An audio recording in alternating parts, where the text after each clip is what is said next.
some of this comes right up.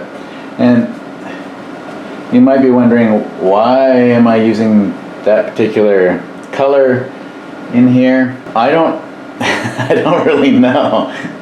Sometimes when I'm looking at the image, an idea comes into my mind and I'm not sure exactly what I'm seeing or why.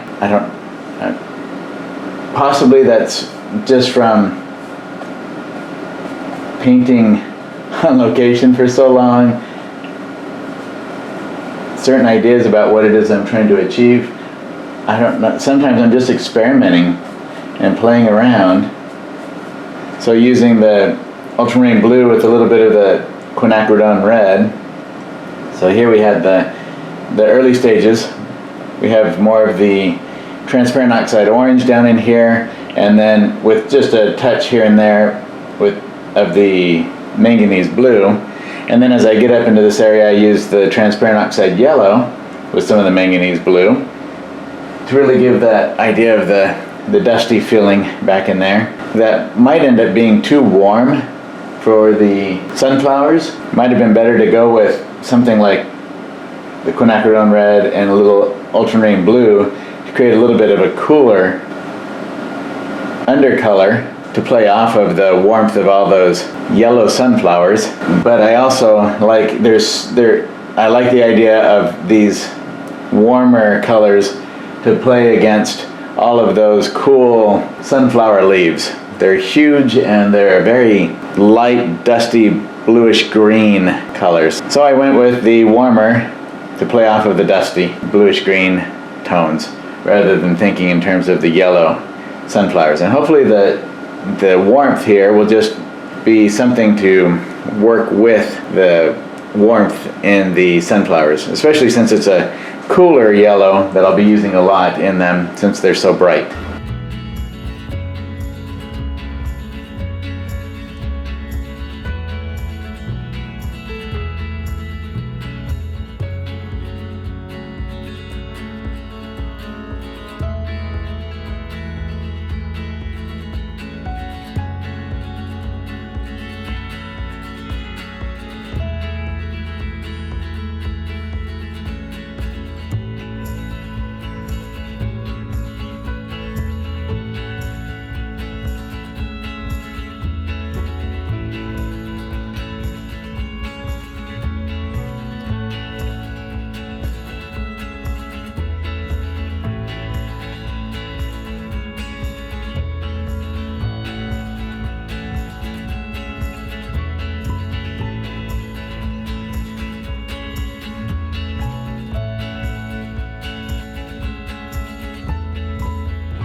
So I'm pushing my brush back and forth, which ends up blending a little bit colors here and there and breaking up the brush stroke that I put down.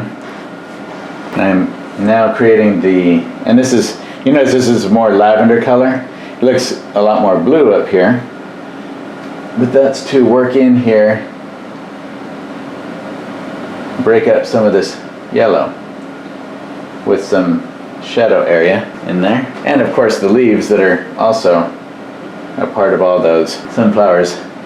And you get some of the overall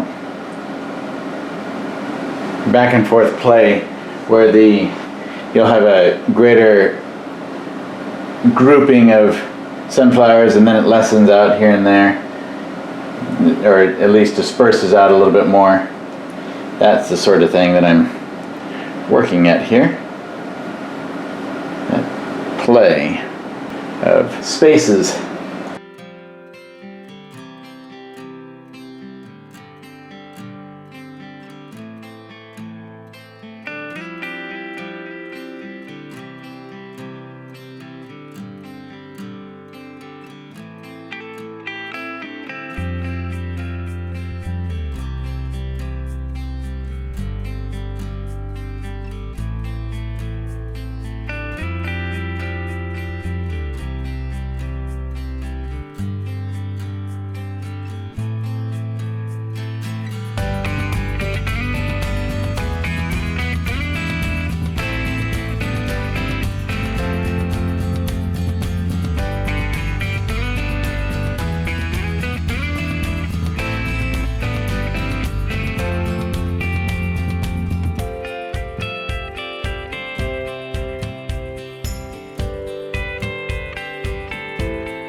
So keeping all of these shapes relatively simple and a bit abstract. They're just shapes. There's nothing, they just have the bare resemblance of leaves in there.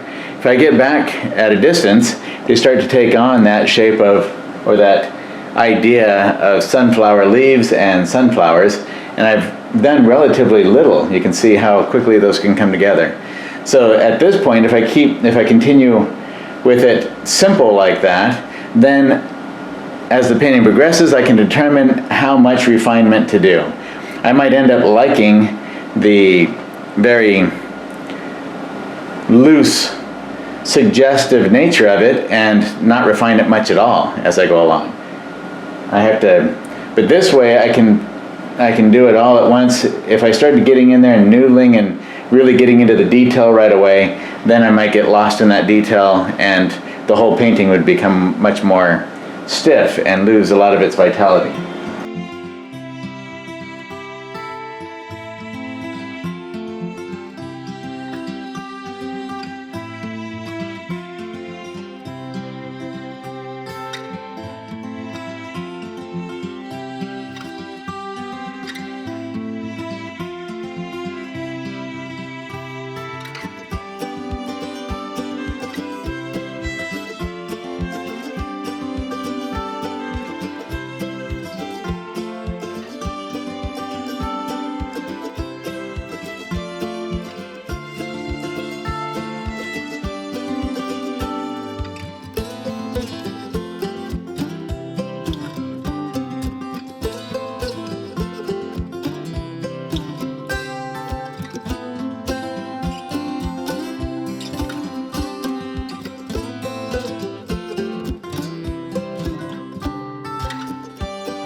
I think I just made kind of a little guy there flapping his arms saying, "Run away, run away."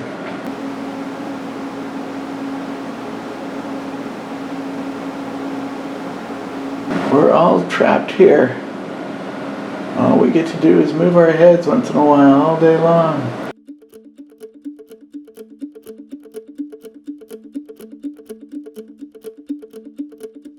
I realized I was doing the same thing on this one that I just talked about on the other one.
little too hard edged up there on the top of that. Creates a shadow from the light coming down on it, that with that thick paint that was on there, that is out of harmony as far as the value it creates, out of harmony with the rest that's back there.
Yeah, if I get the ground darker, it's definitely improving. It makes this lighter up here, so I'm trying to do it with a dry brush approach, so the brush strokes are more interesting.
So I noticed a couple of things. One, this is a little bit very light all around that sunflower, and I like some of these darks we have in here, so I want to bring just a couple in there, not too much. And then this sunflower is surrounded by the brown, or that peach color, whatever color that would be. And I feel like it needs some green around it, like most of the others have here, or actually all of the others have, except for, yeah, even this guy does a little bit. So that's what I'm looking at, just a little bit, somewhere in here at least.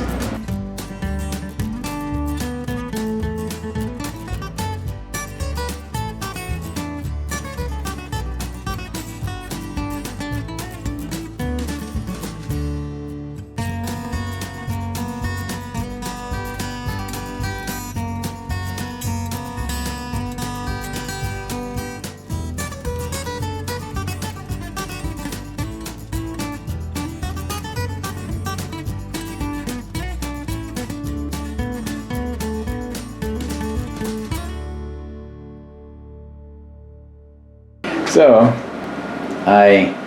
when I'm pushing it like that, it's so that it will disrupt the bristles a little bit and not just be a solid opaque bit of paint on there. So it's more in line with the texture that I have from the panel over here. And then this felt a little too bright compared to everything else in the painting, especially according to Christy, whose opinion I trust. And then this one I put in there just because this was so solid, it was a little distracting. So to break that up, just, whoa, I almost disrupted it. Just coming in with a little bit of bright grass there, just anything to break things up. Okay, that's all I can see at the moment, so we'll go with that. This was a fun painting. I like ones like this. They're just spontaneous and fluid and fun brush exercise kind of painting. I hope all of you have a great time painting your own sunflower-filled masterpiece. Happy painting!